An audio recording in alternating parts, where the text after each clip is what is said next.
क्या आपको पता है कि एक ऐसा साइलेंट किलर आपकी बॉडी में बन रहा है वो जो धीरे धीरे आपकी बॉडी को डिस्ट्रॉय कर रहा है। और ये हम में से ओवर दी एज ऑफ 40 वाले जो लोग होते हैं वो लोग इन चीज़ों पे ध्यान नहीं देते। उनको लेग पेन होता है, टिंगलिंग नमनेस होती है, स्लो वुंड हीलिंग होती है, लेकिन ये सब चीज़ों को इग्नोर कर देते हैं।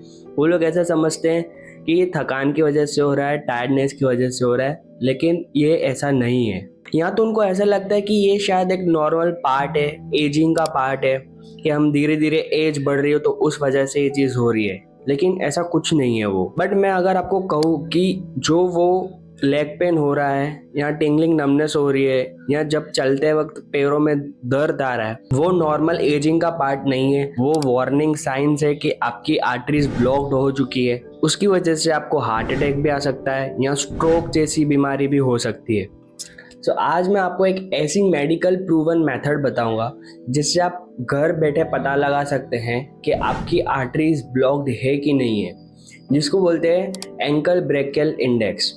इससे हम पता लगा सकते हैं कि आपकी आर्टरीज के अंदर कितना ब्लॉकेज है। घर बैठे बैठे हम पता लगा सकते हैं। हमको कुछ भी इक्विपमेंट्स की ज़रूरत नहीं है।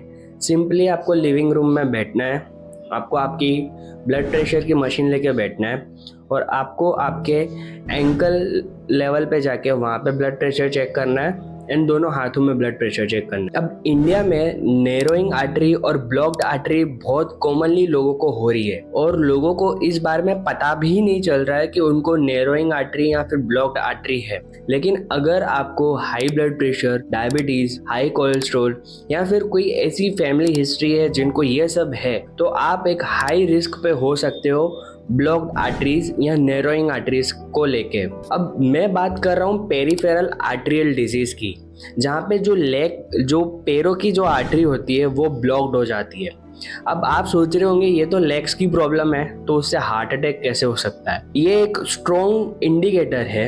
अगर आपकी लेग्स की आर्टरी है वो अगर ब्लॉक्ड हो रही है तो धीरे धीरे वो आपके हार्ट की भी आर्टरी को ब्लॉक कर रहा है और आपके ब्रेन की आर्टरी को भी ब्लॉक कर रहा है। तो अगर हम इसको अर्ली डिटेक्शन करके उसका क्योर कर सके तो ये ऐसा नहीं होगा कि हम सिर्फ पैरों की प्रॉब्लम को ठीक कर रहे हैं या फिर पैरों की आर्टरी को ठीक कर रहे हैं। हम लिटरली हार्ट अटैक और स्ट्रोक जैसी बीमारी को प्रिवेंट कर रहे हैं कि वो आगे जाके आपको ना आए। एंकल ब्रेकियल इंडेक्स को कैसे हम मेजर कर सकते हैं, कि हम कैसे पता लगा सकते हैं कि हमको पेरिफेरल आर्टरियल डिजीज है या कुछ आर्टरीज ब्लॉक्ड है या नैरोइंग आर्टरी हो चुकी है। तो सबसे पहले आपको कुछ नहीं करना है। आपको आपके लिविंग रूम में जाके आपको आपका ब्लड प्रेशर मशीन लेना है। पहले तो आपको रिलैक्स करना है, 5 मिनट्स के लिए आपको सो जाना है, कुछ भी काम नहीं करना है।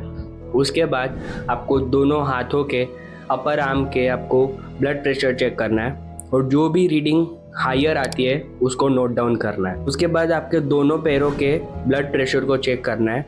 एंकल एरिया पे आपको कफ बांधना है और दोनों पैरों के ब्लड प्रेशर को चेक करना है। जो हायर रीडिंग आती है उसको नोट करना है। अब होता क्या है कि जो पैरों में जो ब्लड प्रेशर होता है वो स्लाइटली ज़्यादा होता है अपर लिम से या अपर आर्म से।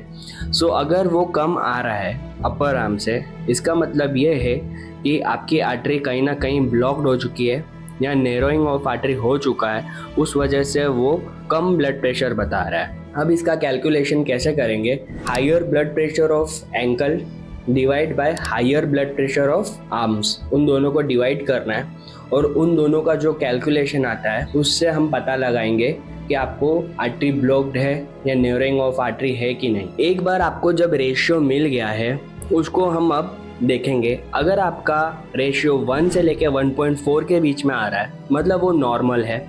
अगर वो 0.9 के नीचे आ रहा है, नैरोइंग ऑफ आर्टरी हो चुका है, थोड़ा सा ब्लॉकेज है आपके आर्टरीज में, या आपका रेशियो जो भी है 0.7 से लेके 0.9 के बीच में आ रहा है, मतलब आपको अर्जेंटली कंसल्ट करना ज़रूरी है आपके डॉक्टर के साथ, क्योंकि ये थोड़ा क्रिटिकल केस हो सकता है। अगर आपका रेशियो 0.5 के नीचे आ रहा है मतलब ये एक सीवियर और क्रिटिकल केस है जिसके अंदर लिम्ब इस्चेमिया होने के बहुत ज़्यादा चांसेस हैं। उसके साथ साथ आपको अल्सर एंड गैंग्रीन होने के भी हायर चांसेस है।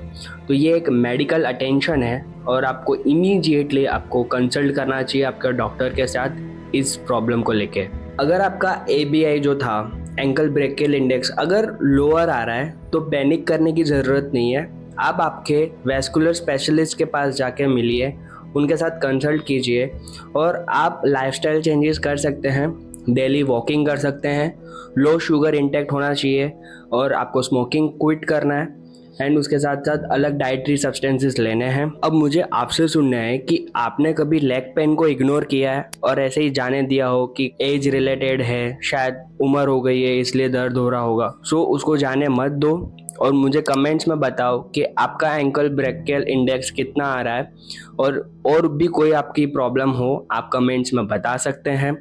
और मैं हूँ डॉक्टर भावेश राय सिंघानी, आपके हार्ट और आपके हेल्थ को हेल्दी रखने के लिए मैं यहाँ पे हूँ। सो सब्सक्राइब कर देना ऐसी मोर इन्फॉर्मेटिव टिप्स के लिए। Thank you.